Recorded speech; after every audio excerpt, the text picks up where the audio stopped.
it's just me coming up with, I'll come up with triggers, or come up with a book review, or come up with a haul or on haul or something. It's just gonna be alright. I think it's normally done for 12 days, day 1 to day 12. I'm not really sure, but I really would love and hope to be so consistent, uploading every single day, like at least 5 days in a week, till, yeah, the 12th day of Christmas or something. I don't know. I'm rambling.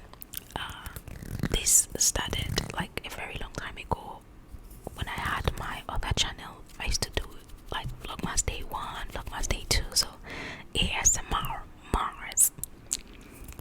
Okay, so today for day 1 we are gonna be talking about a book I just finished reading like 30 seconds ago, which is this.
collect something from him, and so she doesn't know who this guy is, but she was running. She was like, oh my god, am I being so stupid because I'm following the villain? Like, who the hell does that?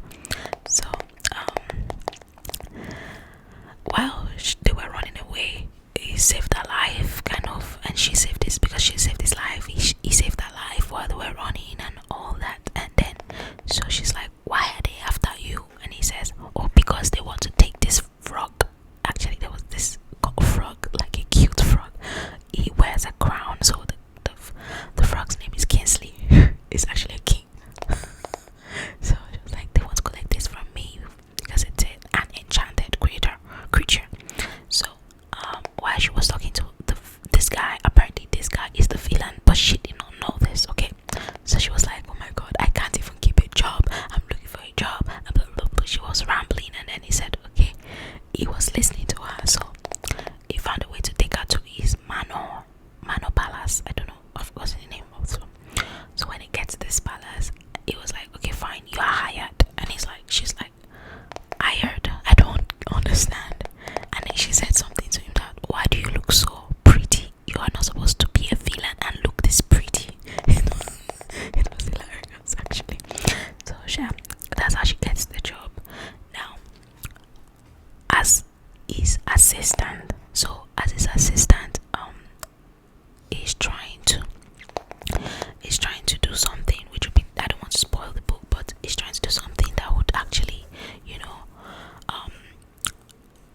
I don't want, no, let me say it because I will spoil it if I say it. So he kills people and stuff like that, but there's a reason for that, and he has magic. Yep. So I loved how she found herself to belong in this office. Like, she didn't feel like an outcast, because when she grew up, she felt like she didn't belong. Everybody was making jest of her because she's clumsy, she's a klutz, she has 2 left legs, and stuff like that. So there is a plot twist at the end that I did not see coming. Okay, I didn't see this coming. And also I have to say that the villain is actually cute. Okay, he is very cute because he does some things that makes me laugh. I like it. So I have to say also that this book is the perfect mix of funny, cute, and crazy, because I laughed a lot. I'm like, really, seriously, because he cannot tell a joke, and when he tells a joke, everybody's shocked. Like, did he just tell a joke? It was actually hilarious. And let me read some of the annotations I had. So they're not much, just a few, maybe to also jog my memory, because yep. Okay, so I had some annotations. So there's this one that says, when you spend most of your life trying to see the sun, you begin to wish for rain, because this part is when she entered into trouble and she felt like, oh my god, this is the worst situation she has ever been in. But apparently, it's like, okay, I want the previous worst, that kind of thing. Then I annotated, I like anticipating the good, that way it's easier to see it even when the bad things happen. I annotated this because I felt like this is what we call is it manifesting, where you tune your brain to see only the good, because she's a funny, light, jovial person. She's always making a joke or making light of a situation. She's like a sunlight in this gloomy world, so that's why I liked that. Then this one says, it was a hard lesson to learn that sometimes it was better to remain lonely than to waste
is far too much to hope for.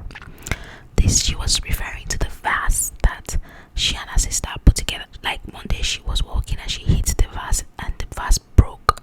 So she and her sister put it back together, and when they put it back together with glue, it was still standing, so they put it back. Then the second time, Evie, of course, the clots, she hit it again and it fell. And this time around, her sister asked her if they could put it back together again. And I see this as something really, really, will I say, nostalgic? Not nostalgic, like personal, where you break someone's heart the first time, then you put it back together. Of course, the person forgives you. Then after that, you do it again. It's kind of hard. It's hard to trust someone after the first forgiveness. Do you get me? Are you understanding me? Yeah. Then, I love this one. It says, a dress should be worn to fit you, not the other way around. Now, I know this context. I'm taking this out of context at this moment because in the book they were talking about a legit dress. It was the healer Tatiana that was wearing a dress, and Evie saw this dress and she said, oh my god, it's so cute and it fits you like a glove. And Tatiana said, oh yeah, a dress should be worn to fit you, not the other way around. But I am taking this because I'm trying to lose weight. Just because I want to fit into a cloth, why can't I make a cloth that fits me? You know, why must I squeeze myself into it? Why can't it be perfect for me as I am now? Yes, I would lose the weight. Yes, I will get there, but do I need to suffer now to get there? Do you understand? Of course, you have to suffer because, calorie in, calorie out. We know the calorie deficit thing. The next one I highlighted was, I lost it. Okay, women's tears scared men, but the functions of the female body clearly sent them into apoplectic fit. Okay, so this was where she had to pretend that the villain was her husband. By the way, the villain's name is Tristan. So she had to pretend like, because the guards were there and they were trying to like hide, and he was injured. And this part was funny. Okay, this part was funny because he thought she was in a dream, so she was pretending like it was her husband, and so she kissed him because he was waking up, and he's the villain, so of course he's dangerous, he has powers, and when he sees the guards all around, the first thing to do would be to attack. So she wanted to stop that, so she just kisses him, and he assumes that he was dreaming, so he kissed her back because he was already falling in love with her. There was a particular funny thing that happened where he said, when someone coughed while he was kissing her, and he said, that's so rude of the person in his dream to be coughing and destroying the moment. So at that point, she was trying to like distract the guards. So that's what she was saying. She started crying first, then later she said, okay, fine. She would act like she was on her period because hysterics kind of scare men. Then the last highlight I want to is, there's no room in my world for someone who hurt me the way you did. You do not belong walking on the ground I walk, or breathing the air I breathe. You don't get to move on or be redeemed. Your story is finished. Whatever happens to you now is no concern to me. I annotated this because it's like she's letting go of something, and of course if I make